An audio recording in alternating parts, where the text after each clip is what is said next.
گونج اٹھے ہیں نغمات رضا سے بوستا، کیوں نہ ہو کس پھول کی مدحت میں وامل قار ہے، کیوں نہ ہو کس پھول کی مدحت میں وامل قار ہے۔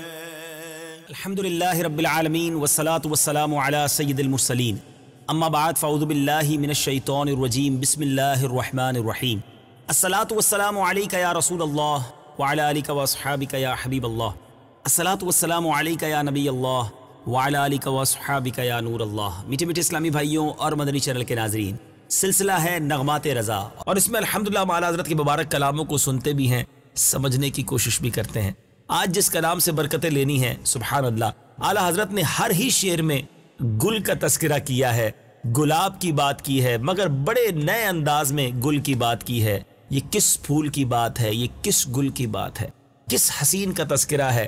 شاعر عموماً اپنی شاعری میں اپنے محبوب کے لیے گلاب اور گل کی بات تو ضرور کرتے ہیں، مگر نعت گوئی میں اس پاکیزہ انداز میں امام عشق و محبت نے لفظ گل کا استعمال کیا ہے۔ پورا کلام ہی زمین گل پر آپ نے تحریر کیا ہے۔ سنتے جائیے، ایمان بھی تازہ کرتے جائیے، بلکہ ہمیں امید ہے کہ اس کلام کو جیسے جیسے ہم سمجھتے جائیں گے، گل کی خوشبو سے دل و دماغ بھی معطر ہوتے چلے جائیں گے۔ کیونکہ یہ کس گل کا تذکرہ ہے، سبحان اللہ۔ ذرا سنیے کیا لکھتے ہیں۔ کیا ٹھیک ہو رخ نبوی پر مثال گل، پامال جلوائے کف پا ہے جمال گل۔ پہلے اس کے کچھ مشکل الفاظ کے معنی سمجھ لیں۔ رخ نبوی سے مراد یہاں نبی پاک علیہ الصلوۃ والسلام کا مبارک چہرہ، مثال گل یعنی پھول کی طرح، پامال کہتے تباہ حال، جلوائے کف پا پاؤں کے تلوے کی چمک۔ اعلیٰ حضرت کہتے ہیں کہ یہ کیسے پاسبل ہے کہ ہم گلاب کو نبی پاک کے چہرہ انور کی مثال کے طور پر پیش کریں؟ یہ ٹھیک نہیں ہے، یہ کیسے مثال ٹھیک ہو سکتی ہے؟ کیوں؟ فرماتے ہیں کہ نبی پاک علیہ الصلوۃ والسلام کہ قدموں کے تلووں کی خیرات پر گل اپنے آپ کو فدا کر رہا ہے۔ ساری دنیا کے پھول پیارے آقا کے، یعنی مثال دی ہے کہ پامال جلوائے کف پا ہے جمال گل، یعنی جو گل کا جمال ہے، پھول کی خوبصورتی ہے، نبی پاک کے تلووں کے سامنے وہ سب کچھ قربان ہو جاتا ہے۔ چراغ سورج کے آگے اگر جلایا جائے تو وہ چراغ ہی شرمندہ ہو جاتا ہے۔ تو جب جمال گل میرے آقا علیہ الصلوۃ والسلام کے تلووں کو دیکھتا ہے، نبی پاک کے تلووں کی خوبصورتی کو دیکھتا ہے، تو وہ اپنے جمال کو گویا پامال کر دیتا ہے، اسی پر قربان کر دیتا ہے۔ تو نبی پاک کے تلووں کی مماثلت جب گل سے نہیں ہے، وہاں کمپیریزن نہیں کیا جا سکتا، تو نبی پاک کے چہرہ انور کی مثال گل سے کیسے دی جا سکتی ہے؟ نبی پاک علیہ الصلوۃ والسلام مبارک ہستی ہیں۔ یہ میرے میٹھے اسلامی بھائیوں مواہب اللدنیہ میں ہے کہ شب معراج نبی پاک علیہ الصلوۃ والسلام جب عرش معلیٰ سے واپس آئے تو آپ کے پسینہ مبارک نے زمین کو چھوا تو زمین مسکرائی، اور اس کے اس مسکرانے سے گلاب کا پھول بن گیا۔ گویا یہ آج گلوں میں، گلاب کے پھولوں میں جو خوشبو ہے، یہ نبی پاک کے پسینے کی خوشبو ہے۔ تو جو پھول بنا ہی پسینہ مصطفیٰ سے ہو، اس کو چہرہ مصطفیٰ سے کیسے تشبیہ دی جا سکتی ہے؟ کیا شاندار بات لکھتے ہیں۔ کیا ٹھیک ہو رخ نبوی پر مثال گل، پامال جلوائے کف پا ہے جمال گل۔ کیا ٹھیک ہو رخ نبوی پر مثال گل، سبحان اللہ۔ کیا ٹھیک ہو رخ نبوی پر مثال گل، کیا ٹھیک ہو رخ نبوی پر مثال گل، پامال جلوائے کف پا ہے جمال گل،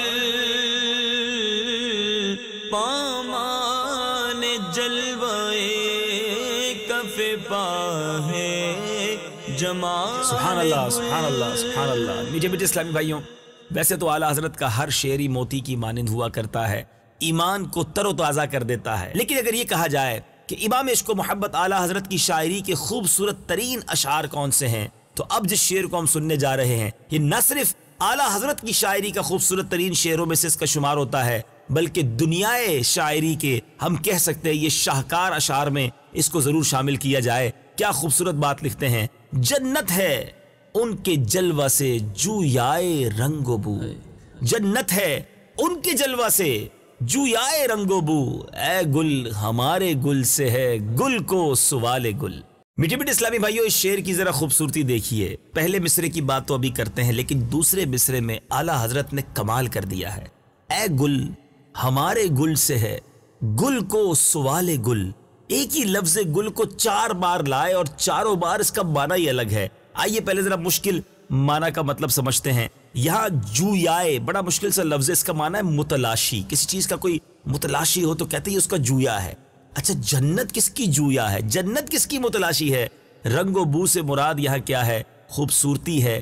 اچھا اب یہاں نبی پاک علیہ الصلوۃ والسلام یعنی اعلیٰ حضرت یہ کہتے ہیں کہ اے حسن والو ذرا سنو، جنت جو ہے نا وہ نبی پاک علیہ الصلوۃ والسلام کے جلووں سے، پیارے آقا کے رخ روشن سے متلاشی ہے، تلاشی ہے کہ نبی پاک کے جلووں کی خیرات مل جائے تو میرے اندر بھی زینت آ جائے، میرے اندر بھی خوبصورتی آ جائے۔ کچھ اسی طرح کی بات مفتی اعظم ہند مصطفیٰ رضا خان صاحب نوری اپنے کلام میں لکھتے ہیں نا، بہار جاں فضا تم ہو، نسیم گل ستا تم ہو، بہار باغ رضواں تم سے ہے، زیب جنا تم ہو، یعنی نبی پاک جو ہے وہ جنت کی بھی زینت ہے۔ اللہ اکبر، یعنی جنت ساری دنیا سے حسین جگہ ہے، لیکن اس کی زینت کی جو وجہ ہے نا وہ نبی پاک کے جلووں کی برکتیں ہیں۔ سبحان اللہ۔ اعلیٰ حضرت نے ایک اور جگہ لکھا نا، نہانے میں جو گرا تھا پانی، نبی پاک جب معراج کی شب تشریف لے گئے تھے اور نبی پاک علیہ الصلوۃ والسلام کو گویا دولہا بناتے ہوئے غسل دیا گیا تھا، تو اعلیٰ حضرت اپنے تخیل میں کیا پیاری بات لکھتے ہیں، بچا جو ان کے تلووں کا دھون،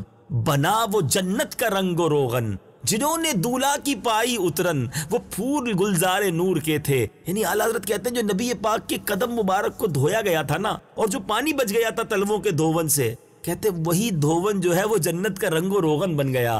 اللہ اکبر، کیا پیار ہے نبی پاک سے، اور نبی پاک کی خوبصورتی کا تذکرہ اعلیٰ حضرت کتنے شاندار انداز میں کر رہے ہیں۔ ذرا دوبارہ سمجھیے اس شعر کو، جنت ہے ان کے جلووں سے جویائے رنگ و بو، یعنی جنت نبی پاک کے جلوے سے متلاشی ہے، تمنائی ہے کہ ان کے جلووں کی برکتیں ملے تو میرے اندر زینت آ جائے۔ اور پھر کیا پیاری بات کرتے ہیں، اے گل، اے حسن والو سنو، اے گل ہمارے گل سے ہے گل کو سوال گل۔ پہلے گل سے مراد دنیا کے ان حسین لوگوں کو بتایا جا رہا ہے کہ سنو، ہمارے گل سے مراد کہ ہمارے آقا علیہ الصلوۃ والسلام ہے، گل کو سوال گل، یعنی جنت جو ہے اس کو بھی خوبصورتی، اس کو بھی رعنائی، اس کو بھی اگر پھول اور رونقیں چاہیے تو نبی پاک کے در کا وہ بھی متلاشی ہے، نبی پاک کے در کا وہ بھی بھکاری ہے۔ سبحان اللہ، سبحان اللہ۔ ذرا سمجھیے شعر کو اور سنیے اور ایمان تازہ کیجئے۔ کیا لکھتے ہیں، جنت ہے ان کے جلوہ سے جویائے رنگ و بو، اے گل ہمارے گل سے ہے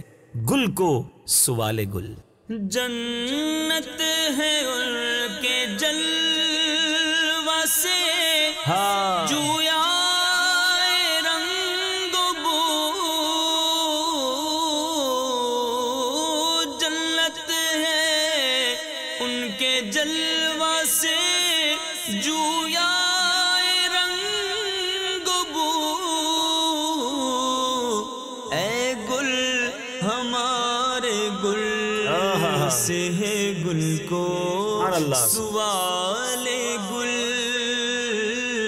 اے گل ہمارے گل سے ہے گل کو سوال گل۔ بیٹے بیٹے اسلامی بھائیو، اگلے شعر کو ذرا سنیے گا۔ لکھتے ہیں، ان کے قدم سے سلعائے غالی ہوئی جنا، واللہ میرے گل سے ہے جاہو جلال گل۔ سبحان اللہ، سبحان اللہ۔ اب سلعائے غالی، ذرا اس کا مطلب بھی سمجھ لیجئے۔ اس کا مطلب ہے بہت زیادہ قیمت والا سامان۔ اعلیٰ حضرت کی شاعری کہیں کسی حدیث کی طرف اشارہ کرتی ہے، کہیں کسی قرآنی آیت کی طرف اشارہ ہو رہا ہوتا ہے۔ حدیث میں جنت کو سلعائے غالی کہا گیا، یعنی بہت قیمتی جگہ ہے، بڑا قیمتی اس میں سامان ہے۔ بلکہ جنت کے فضائل میں یہاں تک لکھا گیا کہ نہ کسی آنکھ نے دیکھا، نہ کسی کان نے سنا، نہ کسی دل کا خیال گزرا، ایسی خوبصورت اور اعلیٰ جگہ ہے۔ لیکن اعلیٰ حضرت کہتے ہیں یہ اتنا قیمتی اور اتنا عالیشان جو جنت ہے، اتنی عالیشان جنت کا ساز و سامان ہے، یہ بنا کیسے؟ کہتے ان کے قدم سے سلعے غالی ہوئی جنا، یعنی جنا کہتے جنت کو، جنا کہتے جنت کو، اور یہ جنت کی جمع بھی ہے۔ اور آگے کیا ہے؟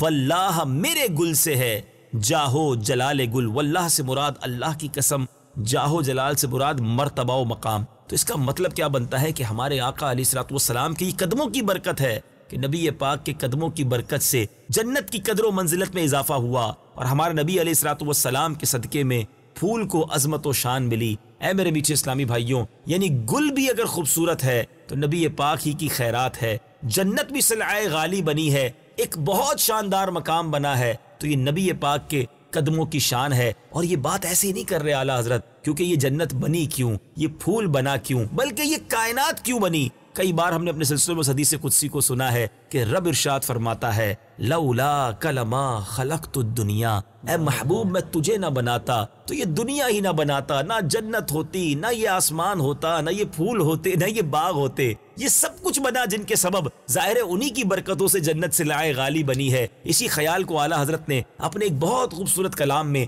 بڑے پیارے انداز میں بیان کیا۔ لکھتے ہیں نا، زمین و زماں تمہارے لیے، مکین و مکان تمہارے لیے، چنین و چنا تمہارے لیے، بنے دو جہاں تمہارے لیے۔ تو اسی خوبصورت بات کو اعلیٰ حضرت ان اشعار میں کنٹینیو کر رہے ہیں۔ کیا لکھتے ہیں؟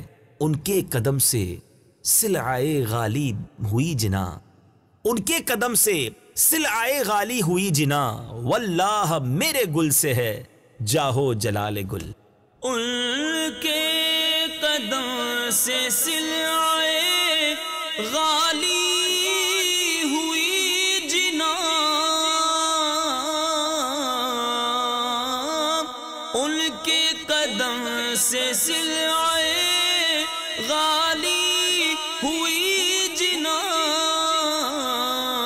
واللہ میرے گل سے ہے جاہو جلال گل۔ سبحان اللہ، سبحان اللہ۔ اعلیٰ حضرت بڑی خوبصورت بات کر رہے ہیں۔ لکھتے ہیں سنتا ہوں عشق شاہ میں دل ہوگا خوں فشاں، سنتا ہوں عشق شاہ میں دل ہوگا خوں فشاں، یا رب یہ مژدہ سچ ہو مبارک ہو فال گل۔ سنتا ہوں عشق شاہ میں دل ہوگا خوں فشاں، یا رب یہ مژدہ سچ ہو مبارک ہو فال گل۔ یہاں مشکل الفاظ کے پہلے معنی سمجھ لیجئے۔ خوں فشاں سے مراد کیا ہے؟ خون ٹپکانے والا۔ مژدہ سے مراد خوشخبری، اور فال سے مراد پیشن گوئی۔ اعلیٰ حضرت کہتے ہیں کہ میں نے سن رکھا ہے کہ نبی پاک علیہ الصلوۃ والسلام کی محبت جب بہت بڑھ جائے، انسان محبت کے ایک ایسے درجے تک پہنچ جائے تو وہاں خون، دل سے بھی خون ٹپکتا ہے، یعنی دل خون کے آنسو روتا ہے عشق رسول کے اندر، یعنی فنا فی الرسول کے مرتبے پر جب بندہ پہنچ جائے۔ کہتے ہیں اللہ کرے ایسا ہو جائے کہ میرا دل بھی وہ نذرانہ عقیدت پیش کرنے کے قابل ہو جائے کہ میرا دل بھی نبی پاک کی یاد میں خون بہانے لگے۔ یعنی یہ فنا فی الرسول کی باتیں ہیں، اپنے آپ کو کھو جانے والی باتیں ہیں۔ اور کہتے ہیں کہ اگر ایسا ہو جائے تو کیا ہی بات ہے۔ اور اے پھول تجھے تو مبارک ہو کہ تو کلی سے پھول بنتے وقت یہ سعادت حاصل کر چکا ہے کہ محبوب کی یاد میں تیرے جگر کے کئی ٹکڑے ہو چکے ہیں۔ جب کلی پھول بنتی ہے تو اس کے کئی پیسز ہو جاتے ہیں۔ اعلیٰ حضرت اس کو بھی اسی تخیل میں لے رہے ہیں۔ کلی پھول بنتی ہے تو اپنا جگر پارا پارا کر کے نبی پاک کے قدموں پر نچھاور کر دیتی ہے۔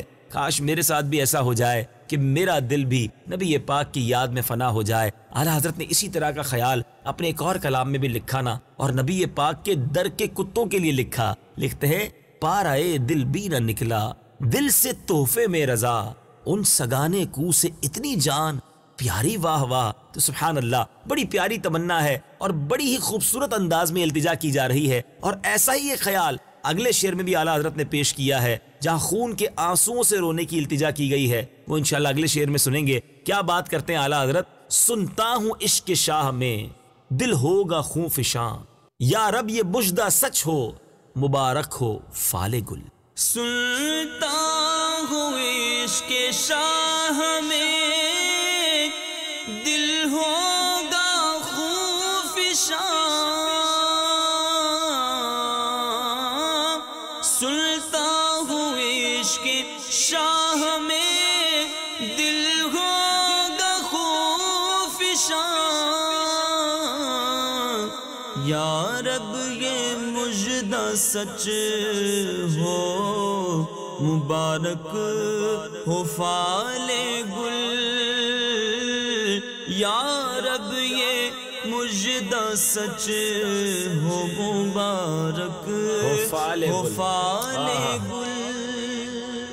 ایک طرف تو دل خون کے آنسو روئے، دل سے خون نکلے اور نبی پاک پر قربان ہو جائے کہ یہ تمنا ہے، اور یہ بات ہر کسی کو سمجھ آنے والی نہیں ہے کہ یہ ایسی تمنا کیوں کی جا رہی ہے۔ اصل بات یہ ہے کہ اعلیٰ حضرت ایک اور تخیل پیش کرتے ہیں اپنے کلام میں، لکھتے ہیں نا، ایسا گما دے ان کی ولا میں خدا ہمیں، ڈھونڈا کریں پر اپنی خبر کو خبر نہ ہو۔ تو اعلیٰ حضرت تو اپنا سب کچھ نبی پاک علیہ الصلوۃ والسلام پر فدا کرنا چاہتے تھے اور عشق کی سب سے اعلیٰ منزل پر پہنچنا چاہتے تھے۔ اب اعلیٰ حضرت کا یہ شعر ذرا سنیے، کہتے ہیں میں یاد شاہ میں روؤں انا دل کرے ہجوم، میں یاد شاہ میں روؤں انا دل کرے ہجوم، ہر اشک لالا فام پہ ہو احتمال گل۔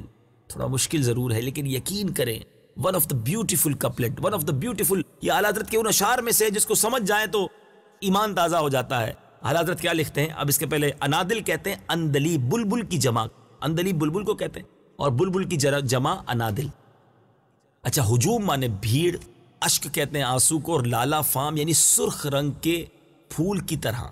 اب اعلیٰ حضرت کہتے ہیں کہ نبی پاک علیہ الصلوۃ والسلام کی یاد میں اتنا روں کہ میرے آنسو تو ختم ہو جائیں، پھر اشک بہنے، اشک میں لہو بہے، خون نکلے۔ جب خون نکلے گا تو کیا ہوگا؟ کہتے ہیں میں یاد شاہ میں روؤں انا دل کرے ہجوم، بلبلیں میرے گرد آ جائیں، میرے گرد ہجوم کریں۔ یاد رہے بلبل گلاب کی طرف جاتی ہیں۔ کہتے ہیں ہر اشک لالا فام پہ، ہر لال، ہر خون کے اشک کے قطرے پر احتمال کہتے خیال ہونا، کسی چیز کا گمان ہونا۔ ان بلبلوں کو لگے کہ یہاں تو پھول برس رہے ہیں، یہاں تو گلاب نکل رہے ہیں، اور بلبلیں ہجوم کر دیں کہ اتنے سارے گلاب کہاں سے نکل رہے ہیں۔ دراصل وہ گلاب نہیں ہوں گے، وہ نبی پاک علیہ الصلوۃ والسلام کی یاد میں بہائے ہوئے وہ آنسو ہیں جو بہہ بہہ کر اب خون کا درجہ حاصل کر چکے ہیں۔ اٹس امیزنگ، ذرا غور کیجئے، دوبارہ سمجھیے، میں یاد شاہ میں روؤں، ایسے نہیں دنیا کے غم میں نہیں، نبی پاک کی یاد میں روؤں، لیکن ایسا روؤں کہ بلبلیں میرے گرد کٹھی ہو جائیں۔ وجہ کیا ہو؟ ہر اشک لالا فام پہ ہو احتمال گل۔ وہ یہ امیجن کریں، وہ یہ سمجھیں کہ یہاں تو بہت سارے گلاب ٹپک رہے ہیں۔ اللہ اکبر، یہ ہوتا ہے عاشق اور یہ ہوتی ہے اس کی تمنا۔ ذرا سنیے شعر کو، میں یاد شاہ میں روؤں انا دل کرے ہجوم، ہر اشک لالا فام پہ ہو احتمال گل۔ میں یاد شاہ میں روؤں انا دل کرے ہجوم، میں یاد شاہ میں روؤں انا دل کرے ہجوم،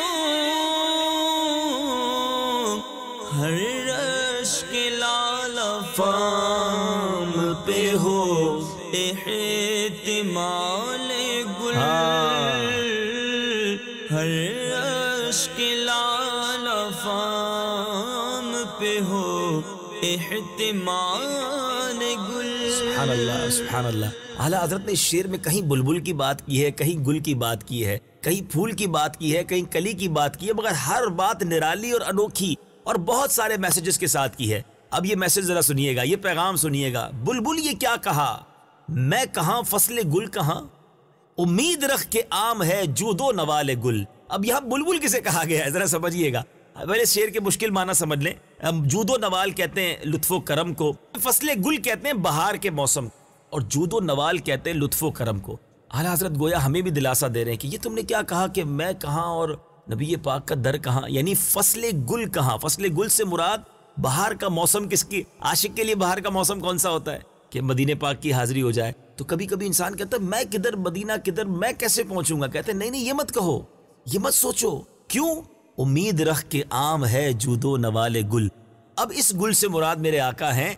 یاد رکھو نبی پاک کا لطف و کرم بڑا عام ہے، جب کرم ہوتا ہے حالات بدل جاتے ہیں۔ جنہیں بلایا ہے مصطفیٰ نے وہی مدینے کو جا رہے ہیں۔ تو دنیا بھر کے عاشقوں کو بلبل کہہ کر گویا یاد دہانی کرائیے کہ دیکھو کبھی مایوس مت ہونا، پکارے جانا، التجا کرتے رہنا، یہ مت سوچنا کہ میرے پاس تو کچھ نہیں ہے، آقا بلائیں گے۔ شاعر لکھتے ہیں نا، کہاں کا منصب کہاں کی دولت، قسم خدا کی ہے یہ حقیقت، جنہیں بلایا ہے مصطفیٰ نے وہی مدینے کو جا رہے. ہم کیوں امید چھوڑ دیں؟ اعلیٰ حضرت ایک اور کلام کے مقطع میں ہمیں سمجھا رہے ہیں اور امید کیسی دلا رہے ہیں. لکھتے ہیں اے رضا سب چلے مدینے کو میں نہ جاؤں. ارے خدا نہ کرے تو ہمیشہ امید باندھے رہیے, کبھی اس امید کو نہ توڑیے بلکہ مزید بڑھائیے. کیا لکھتے ہیں؟ بلبل یہ کیا کہا میں کہاں فصل گل کہاں, امید رکھ کے عام ہے جو دو نوال گل. بلبل یہ کیا کہا میں کہاں فصل گل کہاں, بلبل یہ کیا کہا میں کہاں فصل گل کہاں, امید رکھ کے عام ہے جو دو نوال گل. امید رکھ کے عام ہے جو دو نوال گل. سبحان اللہ سبحان اللہ. اگلا شعر ذرا سنیے گا, بڑی خوبصورت تمنا ہے. یا رب ہرا بھرا رہے داغے جگر کا باغ, ہر ماہ مہے بہار ہو ہر سال سال گل. سبحان اللہ سبحان اللہ. ذرا سمجھیے شعر کو میرے بیٹے اسلامی بھائیوں. اب یہاں اعلیٰ حضرت جو مشکل الفاظ ہے پہلے اس کو سمجھ لے. داغے جگر, کلیجے کا داغ ہے. داغے جگر, جگر میں اس داغ کو کون اچھا سمجھتا ہے, لیکن چونکہ یہ محبت کا داغ ہے, یہ یاد رسول کا درد ہے. میرے دل کو درد الفت وہ سکون دے الہی, میری بے قراریوں کو نہ کبھی قرار آئے. جو محبت رسول کا درد ہے, لوگ اس درد کو چاہتے ہیں کہ درد باقی رہے. یہ زخم ہے طیبہ کا, یہ سب کو نہیں ملتا, کوشش نہ کرے کوئی اس زخم کو سینے کی. تو یہ زخم تو اچھا ہے, یہ درد بھی اچھا ہے, یہ داغ جگر بھی اچھا ہے. اللہ غنی. اچھا اب داغ جگر آپ نے سمجھ لیا. اب ماہ سے مراد یہ ماہ کا, مہینے کا مخفف ہے. سال گل یعنی پھولوں کا سال. اب اعلیٰ حضرت اس شعر میں کیا کہنا چاہ رہے ہیں؟ کہتے ہیں یا اللہ عز و جل تیرے دربار میں میری التجا ہے کہ محبت کا جو داغ میرے دل پر لگا ہوا ہے, جو محبت کی یاد ہے, سرکار علیہ السلام کی محبت میں, عشق میں جو درد میں نے پالا ہے, یا اللہ یہ ہرا بھرا رہے, یہ گلشن ہر وقت تر و تازہ ہوتا رہے, سرسبز و شاداب رہے, اس کو خزاں کا جھونکا نہ دیکھنا ملے. ایسا نہ ہو کہ جو دل سرکار علیہ السلام کے عشق میں ڈوبا ہوا ہے, ان کے درد میں تڑپتا ہے, یہ دنیا کے غموں میں اور دنیا کی رنگینیوں کی طرف چلا جائے. بس میرا دل نبی کی یاد میں ہی تڑپتا رہے اور یہ ذوق بڑھتا رہے. اعلیٰ حضرت نے ایک اور شعر میں تمنا کی ہے نا, جان ہے عشق مصطفیٰ روز فضو کرے خدا, جس کو ہو درد کا مزہ نازے دوا اٹھائے. کیوں یہ بات آسان نہیں ہے سمجھنا. درد کا مزہ کس کو ہوتا ہے؟ درد ہوتے ہی ہم دوا کی تلاش کرتے ہیں, مگر اعلیٰ حضرت کہتے ہیں جس کو ہو درد کا مزہ. ارے یہ درد ہی اتنا مزے کا ہے تو پھر دوا کی طرف میں منہ کیوں اٹھاؤں, میں دوا کی طرف کیوں توجہ کروں. اور یہاں بھی یہی بات, یہی تمنا. یا رب ہرا بھرا رہے باغے جگر کا داغ, یا رب ہرا بھرا رہے داغے جگر کا باغ, ہر ماہ مہے بہار ہو ہر سال سال گل. اب اس کے اگلے مصرے کا مطلب کیا بنا؟ وہ کہتے ہیں کہ جو میرا ہر مہینہ ہے نا, اس ہر مہینہ بہار کا ہو اور ہر سال پھول کا سال ہو. یعنی مدینہ منورہ کی تڑپ میں, میرے آقا کی تڑپ میں کبھی خزاں نہ آئے, یہ بہار ہی رہے, یہ بڑھتا ہی رہے, یہ ذوق اوپر ہی جاتا رہے. اسی طرح کا خیال میرے شیخ طریقت امیر اہل سنت نے بھی اپنے کلام میں لکھا نا, ذوق بڑھتا رہے, اشک بہتے رہے, مسترب قلب اور چشم تر چاہیے, عاشقانے نبی کے ہے دل کی صدا, سبز گنبد کے سائے میں گھر چاہیے. بہت خوبصورت تمنا ہے.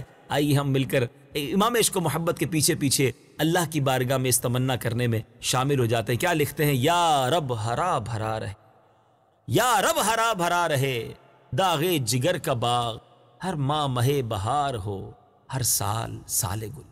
یا رب ہرا بھرا رہے داغے جگر کا باغ,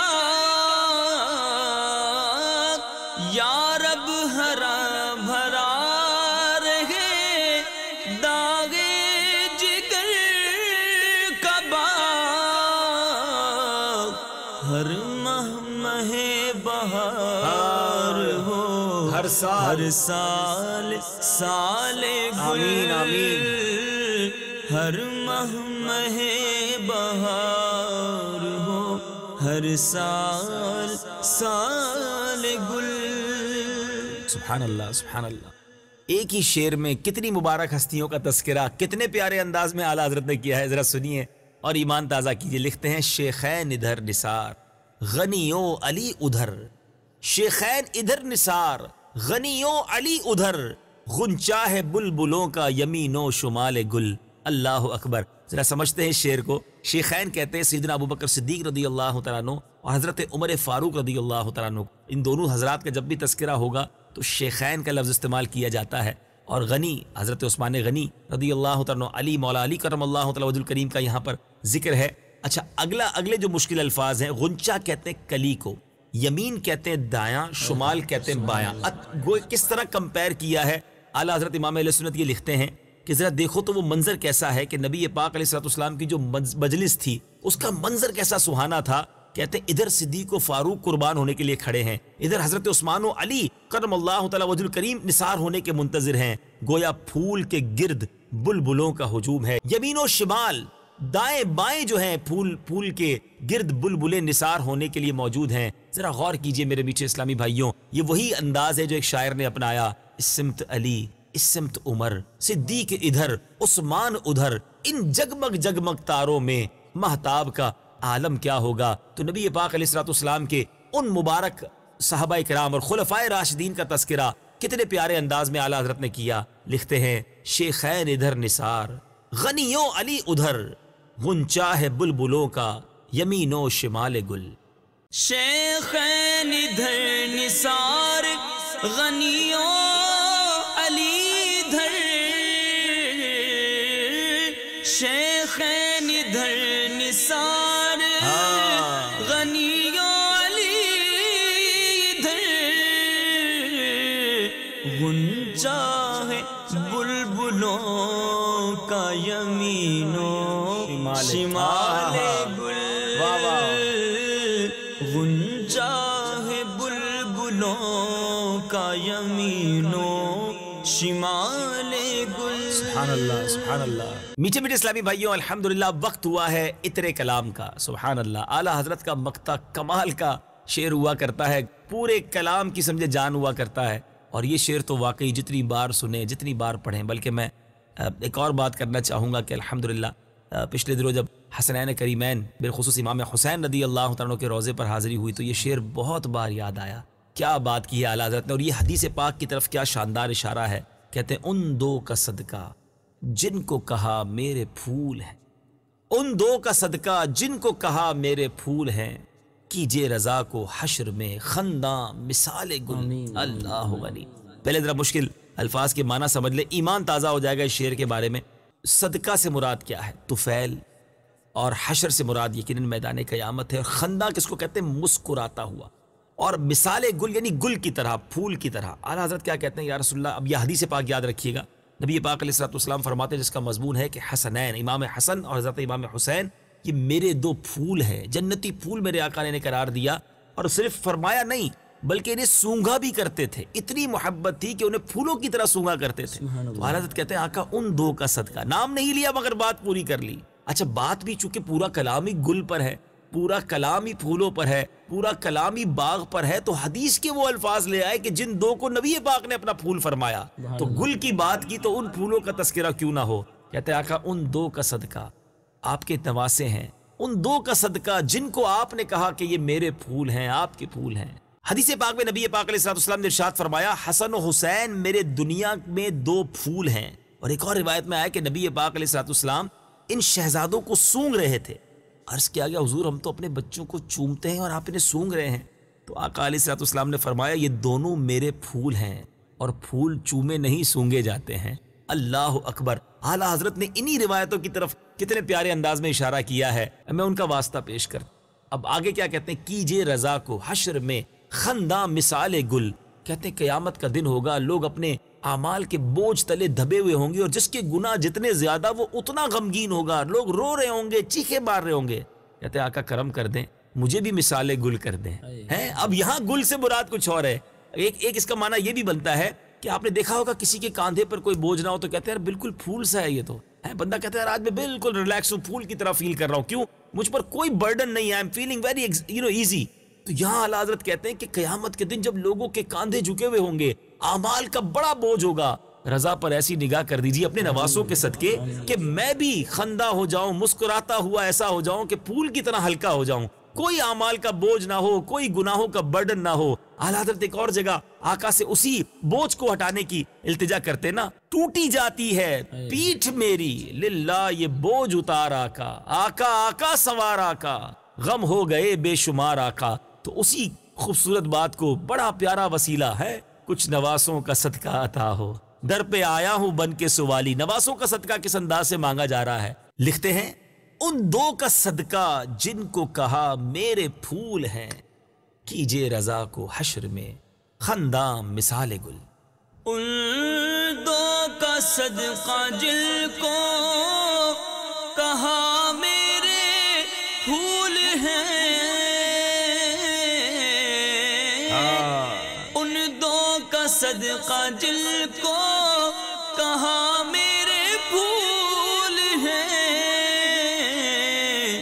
کیجے رضا کو حشر میں خندہ مثال گل آقا، کیجے رضا کو حشر میں خندہ مثال گل، کیجے رضا کو حشر میں خندہ مثال گل۔ میٹھے میٹھے اسلامی بھائیوں، آپ نے یہ خوبصورت کلام سنا، کیا بات ہے میرے رضا کی۔ انشاءاللہ نغمات رضا سلسلے میں مزید کلام اعلیٰ حضرت سنتے رہیں گے، سمجھتے رہیں گے، اور انشاءاللہ اپنے دلوں میں اعلیٰ حضرت کی محبت کو آگے بڑھاتے رہیں گے۔ اللہ کریم ہم سب کو نبی پاک علیہ الصلوۃ والسلام سے سچی محبت عطا فرمائے۔ مدنی چینل دیکھتے رہیے۔ صلو علی الحبیب صلی اللہ تعالی علی محمد صلی اللہ علیہ وسلم۔ گونج گونج اٹھے ہیں نغمات رضا سے بوستا، کیوں نہ ہو کس پھول کی مدحت میں وامل قار ہے، کیوں نہ ہو کس پھول کی مدحت میں وامل قار ہے۔